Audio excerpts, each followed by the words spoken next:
Кана, встретиться надо.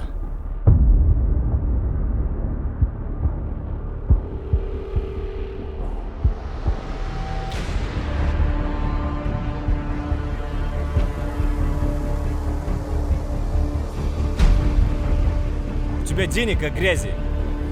Или что, папа больше взяток не берет? Ты чё такое базарь?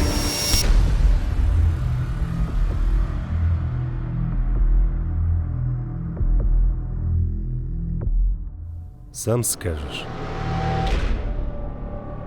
Это в последний раз.